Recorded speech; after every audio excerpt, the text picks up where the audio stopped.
is to capture the capital of Malta, Valletta, and to kill every hospitaller on every hospitaller ship simultaneously, with a lot of poison. The leader of this conspiracy is the ex-governor of Rhodes. He's on Malta because his Christian rowers rose up and took him there by force. The Sultan actually allows this guy to get ransomed, but he decides he wants to stay on the island because he's very much aware that the Sultan doesn't like him. So by capturing Malta and destroying the hospitallers, he feels that perhaps he can get a gold star. Now the rebellion is set to take place during a feast on June 29th. The idea is that everybody will get drunk and slaves can do whatever they want. There are a few issues with this. First of all, as a result of that happening in previous years, whenever there's a feast, the guard on the city tends to get doubled, which shows that the ex-governor of Rhodes doesn't actually know that much about Malta. He hasn't been there that long, since he hasn't realised that the date he has picked is actually when the city is more secure. Another reason for the date is that it is during Ramadan. And as a result, when every Muslim on Rhodes goes, actually we don't fancy bread or wine today, it won't seem particularly suspicious, while all of the Christians eat up, get poisoned, and en masse die. And to add to this, after they've captured Valletta, a Turkish fleet is expected that will arrive with large numbers of troops and conquer the entirety of Malta. This doesn't happen. None of this happens. Because 2 slaves are caught trying to seduce a guard and steal his armor so that they can replace him.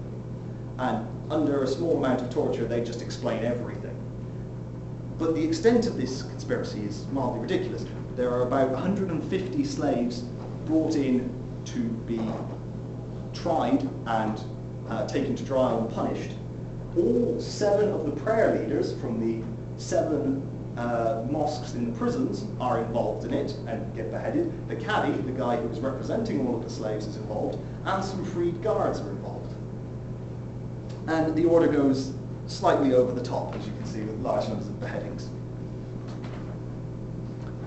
Now to conclude, that last example very much was showing this interplay. The ex-governor of Rhodes is a foreigner who is trying to improve his situation by using the slaves that are there. The slaves are trying to get freed, but also this has shown slaves are very much aware of religious differences. This plan only involves Muslim slaves. The Christians are going to eat the bread and wine that's poisoned and die en masse. So the slaves are still divided amongst their cultural groups and religious groups. So slaves are involved in diplomacy. They're involved in making treaties. They're involved in gift giving. They're involved in writing letters. And even less actively, they're involved in telling in like communications. If you're nice to your slaves, then other people will be nice to their slaves. So the order uses the slaves. The slaves use diplomacy for their own benefit to try and improve their lot in life.